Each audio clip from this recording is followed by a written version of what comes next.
NSE क्या है? NSE यानी नेशनल स्टॉक एक्सचेंज। 1991 की फेरवानी कमेटी ने इसे रिकमेंड किया था। Following the Fairvani Committee's recommendations, the IDBI was entrusted with establishing the National Stock Exchange, marking another milestone in its history of creating successful ventures. Financial event नहीं बल्कि system level तक test बना दिया। अगर NSE इतना powerful है तो इसका आईपीओ इतने सालों तक अटका क्यों रहा? लेकिन ये सिर्फ एक आईपीओ नहीं है, क्या ये सिर्फ अप्रूवल का मैटर था? इसने इंडिया के बिगेस्ट एक्सचेंज को भी पब्लिक मार्केट के बाहर रोका रहा। आईपीओ का प्लान अटक गया और एनएसई की लिस्टिंग सालों तक डिले होती रही। IDBI was told to set up NSE because IDBI was literally the largest institution India had. It was set up under IDBI Act in 1976. It was a division of RBI before, and then it was. NSE और सेबी के बीच तनाव और बढ़ गया। दोस्तों, India का national stock exchange अब खुद स्टॉक मार्केट में आने की तैयारी कर रहा है, लेकिन ये सिर्फ एक आईपीओ नहीं है। जो प्लेटफॉर्म सालों से दूसरी कंपनीज को लिस्ट करता आया है, अब वही खुद पब्लिक होने जा रहा है। और यहीं से सवाल और भी बड़ा हो जाता है, अगर एनएसई इतना पावरफुल है तो इसका आईपीओ इतने सालों तक अटका क्यों रहा? आखिर ऐसी क्या वजह थी जिसने इंडिया के बिगेस्ट एक्सचेंज को भी पब्लिक मार्केट के बाहर रोका रहा? क्या ये सिर्फ अप्रूवल का मैटर था, या फिर इस कहानी के अंदर कंट्रोवर्सी, गवर्नेंस का सवाल और ट्रस्ट का एक ऐसा क्राइसिस छुपा था जिसने इस लिस्टिंग को फाइनेंशियल इवेंट नहीं बल्कि सिस्टम लेवल तक टेस्ट बना दिया। इस वीडियो को देखने के बाद एनएसई क्या है, इसकी हिस्ट्री क्या रही है और इसके आने वाला आईपीओ इतना इंपॉर्टेंट क्यों है, ये पूरी पिक्चर आपके लिए काफी हद तक क्लियर हो जाएगी। क्योंकि एनएसई का आईपीओ सिर्फ मार्केट में आने की स्टोरी नहीं है, ये स्टोरी है पावर की, कंट्रोल की, क्रेडिबिलिटी की और सबसे बढ़कर एक ट्रस्ट की। दोस्तों, शुरुआत करते हैं एनएसई का जन्म कैसे हुआ। एनएसई यानी नेशनल स्टॉक एक्सचेंज, ये किसी रैंडम प्राइवेट आइडिया का रिजल्ट नहीं था। दरअसल ये एक बड़ी मार्केट प्रॉब्लम का जवाब था। 1991 की फेरवानी कमेटी ने इसे रिकमेंड किया था कि इंडिया के कैपिटल मार्केट को मॉडर्न, ट्रांसपेरेंट और एफिशिएंट बनाया जाना चाहिए। इसी सोच के साथ एनएसई की बुनियाद रखी गई।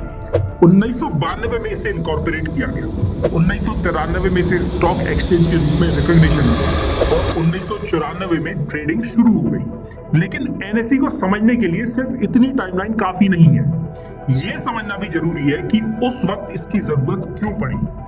उस दौर में इंडिया का स्टॉक मार्केट काफी फ्रेगमेंटेड था। ट्रेडिंग जो थी वो फ्लोर बेस्ड होती थी, सिस्टम पर ब्रोकर्स का इन्फ्लुएंस बहुत ज्यादा था और ट्रांसपेरेंसी भी वीक थी। इसी वजह से प्राइस डिस्कवरी स्मूथ नहीं हो पाती थी और स्मॉल इन्वेस्टर्स के लिए इक्वल एक्सेस का सिस्टम उतना स्ट्रॉन्ग नहीं था। इसी प्रॉब्लम को सॉल्व करने के लिए एनएसई को एक नए मॉडल के साथ लाया गया। मकसद साफ था, एक ऐसा nationwide screen based electronic exchange बनाना जहां ट्रेडिंग फास्ट हो, फेयर हो और ट्रांसपेरेंट भी हो। और इसी विजन को सपोर्ट करने के लिए आईडीबीआई, आईएफसीएल, एलआईसी, आईसीआईसीआई, एसबीआई और काफी बड़े फाइनेंशियल इंस्टीट्यूशन भी साथ आए। इसलिए एनएसई सिर्फ एक नया एक्सचेंज नहीं है, ये इंडियन स्टॉक मार्केट को मॉडर्नाइजेशन की एक शुरुआत थी। अब सवाल ये है कि एनएसई का आईपीओ इतना बड़ा इवेंट क्यों माना जा रहा है? इसका जवाब बहुत सीधा सा है, क्योंकि एनएसई कोई ऑर्डिनरी कंपनी नहीं है, ये इंडिया के स्टॉक मार्केट का एक कोर प्लेटफॉर्म है। एक ऐसा एक्सचेंज जहां 2 अप्रैल 2026 तक लिस्टेड कंपनीज का टोटल मार्केट कैप लगभग 421 लाख करोड़ यानी करीब 4.52 ट्रिलियन डॉलर था। लेकिन इसका स्केल सिर्फ मार्केट कैप तक सीमित नहीं है दोस्तों। फाइनेंशियल ईयर 2025 में एनएसई ने 19,170 करोड़ का कंसोलिडेटेड टोटल इनकम रजिस्टर किया था और 12,188 करोड़ का कंसोलिडेटेड नेट प्रॉफिट रिपोर्ट किया था। यानी ये सिर्फ मार्केट का इंफ्रास्ट्रक्चर नहीं है, बल्कि खुद भी एक बहुत बड़ी फाइनेंशियल इंस्टीट्यूशन है और वैल्यूएशन के हिसाब से भी इसका साइज बहुत बड़ा है। जनवरी 2026 में रियूटर्स ने रिपोर्ट किया था कि अनलिस्टेड शेयर मार्केट के हिसाब से एनएसई की वैल्यू लगभग $155 बिलियन थी। इसके बाद मार्च 2026 में बिजनेस स्टैंडर्ड ने रिपोर्ट किया कि आईपीओ के लिए एनएसई 6 ट्रिलियन से 7 ट्रिलियन की वैल्यूएशन टारगेट कर रहा है। इसीलिए जब एनएसई जैसी इंस्टीट्यूशन आईपीओ लाने की तरफ बढ़ती हैं तो वो सिर्फ एक लिस्टिंग नहीं होती, बल्कि वो इंडिया के फाइनेंशियल सिस्टम, मार्केट ट्रस्ट और रेगुलेटरी क्रेडिबिलिटी का एक टेस्ट बन जाती है। और इसी वजह से एनएसई का आईपीओ सिर्फ एक पैशन का इवेंट नहीं है, ये स्केल, ट्रस्ट और क्रेडिबिलिटी का एक पब्लिक मूवमेंट है। लेकिन यहां एक और इंपॉर्टेंट बात समझना बहुत जरूरी है। एनएसई का आईपीओ कोई नई कहानी नहीं है। दरअसल इसकी पहली सीरियस कोशिश 2016 में ही शुरू हो चुकी थी। 28 दिसंबर 2016 को एनएसई ने अपना पहला ड्राफ्ट रेड हेरिंग प्रोस्पेक्टस यानी डीआरएचपी सेबी के पास फाइल किया था। उस वक्त प्लान बिल्कुल सीधा था। इंडिया का सबसे इंपॉर्टेंट स्टॉक एक्सचेंज खुद भी पब्लिक मार्केट में लिस्ट हो। लेकिन उसके बाद ये प्रोसेस स्मूथ तरीके से आगे नहीं बढ़ पाया। जैसे जैसे वक्त बीता, गवर्नेंस कंसर्न सामने आने लगे और को-लोकेशन कंट्रोवर्सी ने इस पूरी लिस्टिंग जर्नी को और भी मुश्किल बना दिया। नतीजा ये हुआ कि आईपीओ का प्लान अटक गया और एनएसई की लिस्टिंग सालों तक डिले होती रही। इसलिए सिंपल वर्ड्स में एनएसई का आईपीओ सिर्फ 2026 की स्टोरी नहीं है, इसकी असली शुरुआत 2016 में ही हो चुकी थी। लेकिन एनएसई का आईपीओ सिर्फ पेपर वर्क की वजह से डिले नहीं हुआ था। असली प्रॉब्लम थी उन कंट्रोवर्सीज का ओवरहैंग जो सालों तक एनएसई के साथ जुड़ी रही और बार बार 3 इश्यूज सामने आते रहे। पहला कोलोकेशन, दूसरा गवर्नेंस क्राइसिस और तीसरा डार्क फाइबर। सबसे ज्यादा ध्यान गया co-location controversy पर। But let's talk about the NSE co-locations case. The CBI has now arrested former MD and CEO of NSE Chitra Ramakrishna last evening in Delhi. Santhi Agora is standing by to tell us more on this. Santhi, over to you. See, the arrest took place in Delhi yesterday, and this is the second significant arrest in the case because before this, on the intervening night of 24th and 25th February, Anand Subramanian was arrested. Now, what exactly is going to be CBI's line of questioning and what exactly is going to be the next step is to once again question NSE and SEBI officials. In fact, CBI counsel, while making arguments for anticipatory bail, opposing anticipatory bail of Chitra Ramakrishna, told Delhi Special CBI Court that how CBI as of now prima facie has found out that there were NSE and SEBI officials also who accepted bribes from the accused. इसका core allegation ये था कि NSE के co-location setup में कुछ brokers को unfair speed advantage मिला, यानी मार्केट की डेटा तक पहुंच सबके लिए बराबर नहीं थी। सेबी ने अप्रैल 2019 में इस मैटर पर ऑर्डर पास किया और उसके बाद भी ये इशू सालों तक एनएसई की क्रेडिबिलिटी पर एक शैडो बनकर खड़ा रहा। बाद में सितंबर 2024 में सेबी ने एक रिलेटेड 2019 प्रोसीडिंग्स में कहा कि कल्यूजन प्रूव करने के लिए सफिशिएंट एविडेंस नहीं मिला, लेकिन तब तक डैमेज हो चुका था।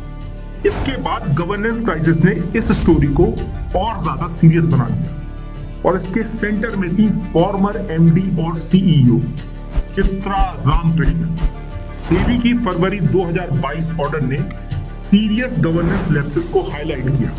इनमें कॉन्फिडेंशियल इंफॉर्मेशन शेयरिंग और आनंद सुब्रमण्यन की अपॉइंटमेंट और रोल को लेकर मेजर कंसर्न शामिल थे। इस कंट्रोवर्सी ने एनएसई पर सिर्फ रेगुलेटरी प्रेशर ही नहीं बल्कि रेपुटेशनल प्रेशर भी काफी बढ़ा दिया। तीसरा इशू था डार्क फाइबर मैटर। यहाँ एलिगेशन ये था कि कनेक्टिविटी अरेंजमेंट के थ्रू कुछ एंटिटीज को अनफेयर एडवांटेज मिल सकता था। सेबी ने इस मैटर में भी अप्रैल 2019 और फिर जून 2022 में ऑर्डर पास किया। और चाहे ये इशू उतना कोलोकेशन या हेडलाइन ग्रैबिंग जैसा ना हो, लेकिन ओवरऑल मैसेज एक ही था। इंडिया के बिगेस्ट एक्सचेंज पर फेयर एक्सेस, इंटरनल कंट्रोल्स और गवर्नेंस स्टैंडर्ड को लेकर सीरियस सवाल उठ रहे। और जब सवाल एक्सचेंज की क्रेडिबिलिटी पर उठने लगे तो आईपीओ का रास्ता सिर्फ टेक्निकल प्रोसेस का मैटर नहीं रहता, वो ट्रस्ट का इशू बन जाता है। और इसी वजह से एनएसई का आईपीओ सालों तक आगे बढ़कर भी पूरी तरह आगे बढ़ नहीं पाया। 2016 में डीआरएचपी फाइल करने के बाद भी एनएसई का आईपीओ आगे बढ़ नहीं पाया। लेकिन ये सिर्फ पेपर वर्क का मसला नहीं था। असली दिक्कत ये थी कि एक्सचेंज पर फेयर एक्सेस, इंटरनल कंट्रोल्स और गवर्नेंस को लेकर सीरियस सवाल उठ चुके थे। इसी वजह से लिस्टिंग का रास्ता रेगुलेटरी स्क्रूटनी, लीगल डिस्प्यूट और ट्रस्ट का क्राइसिस में उलझा रहा। कोलोकेशन केस के बाद एनएसई और सेबी के बीच तनाव और बढ़ गया और यही ओवरहैंग सालों तक आईपीओ के ऊपर एक शैडो बनकर खड़ा रहा। सीधी सी बात यह थी, एनएसई का आईपीओ मार्केट कंडीशन की वजह से कम और रेगुलेटरी ट्रस्ट को दोबारा हासिल करने की वजह से ज्यादा डिले हुआ। लेकिन 2024 के बाद स्टोरी का डायरेक्शन बदलना शुरू हो गया। एनएसई ने पुराने डिस्प्यूट को सेटल करने और आईपीओ प्रोसेस को दोबारा ट्रैक पर लाने की कोशिश तेज कर दी। फिर 2026 में प्रोसेस ने मोमेंटम पकड़ना शुरू कर दिया। 30 जनवरी को एनएसई ने कहा कि उसे रेगुलेटरी अप्रूवल मिल गया है। 6 फरवरी को बोर्ड ने आईपीओ प्लान अप्रूव कर दिया और 12 फरवरी को रॉथस्चाइल्ड एंड कंपनी को इंडिपेंडेंट एडवाइजर के रूप में अपॉइंट किया गया। यानी सालों के डिले के बाद एनएसई ने पुराने इश्यूज को क्लीन अप करते हुए आईपीओ प्रोसेस को फॉर्मली रीस्टार्ट कर दिया। दोस्तों, अगर एनएसई का आईपीओ आता है तो पब्लिक को पहली बार इंडिया के सबसे बड़े स्टॉक एक्सचेंज में हिस्सेदारी लेने का मौका मिलेगा। लेकिन ये आईपीओ किसी नॉर्मल कंपनी जैसा नहीं होगा। एनएसई अपने ही प्लेटफॉर्म पर लिस्ट नहीं होगा, बल्कि किसी दूसरे रिकॉग्नाइज एक्सचेंज पर लिस्ट होगा। पब्लिक के लिए इसका मतलब सिर्फ एक नया स्टॉक मिलना बिल्कुल भी नहीं है। इसका मतलब ये भी है कि एनएसई को और ज्यादा ट्रांसपेरेंसी के साथ काम करना होगा। सीधी सी बात यह है, ये आईपीओ सिर्फ इन्वेस्टमेंट अपॉर्चुनिटी नहीं है, बल्कि पब्लिक ओनरशिप और पब्लिक स्क्रूटनी का मूवमेंट भी होगा। दोस्तों, लेकिन सबसे बड़ा सवाल ये है, क्या अब एनएसई से जुड़े सारे कंसर्न्स वाकई खत्म हो गए हैं? सीधा जवाब है, बिल्कुल नहीं। हाँ, आईपीओ प्रोसेस फिर से ट्रैक पर आता दिख रहा है, लेकिन पुरानी कंट्रोवर्सीज का असर अब पूरी तरह अभी मिटा नहीं है। कोलोकेशन और गवर्नेंस का इश्यूज ने एनएसई की क्रेडिबिलिटी पर गहरा सवाल खड़ा किया है। और जब सवाल एक्सचेंज की फेयरनेस पर उठता है तो बात सिर्फ लीगल नहीं रहती, वो ट्रस्ट का इशू बन जाती है। तो सीधी सी बात यह है, रास्ते पहले से ज्यादा साफ जरूर हुआ है, लेकिन मार्केट का पूरा ट्रस्ट जीतना अब भी सबसे बड़ी चुनौती बना हुआ है। दोस्तों, आम इन्वेस्टर्स के लिए एनएसई का आईपीओ सिर्फ एक और लिस्टिंग नहीं है, ये उस सिस्टम का पब्लिक टेस्ट है जहां उनका पैसा लगता है, जहां उनके ऑर्डर्स एग्जीक्यूट होते हैं और जहां ट्रस्ट सबसे ज्यादा मैटर करता है। और इस सिस्टम का स्केल भी बहुत बड़ा है।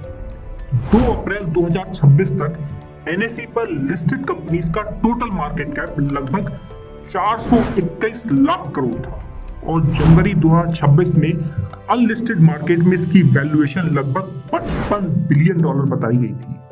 इसलिए अगर एनएसई पब्लिक होता है तो लोगों को सिर्फ एक नया इन्वेस्टमेंट ऑप्शन नहीं मिलेगा, बल्कि ये उम्मीद भी मिलेगी कि मार्केट का सबसे बड़ा प्लेटफॉर्म अब और ज्यादा ट्रांसपेरेंट और अकाउंटेबल होगा।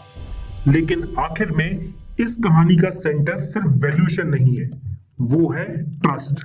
क्योंकि मार्केट तभी मजबूत होता है जब सिस्टम सिर्फ बड़ा नहीं बल्कि भरोसेमंद भी हो।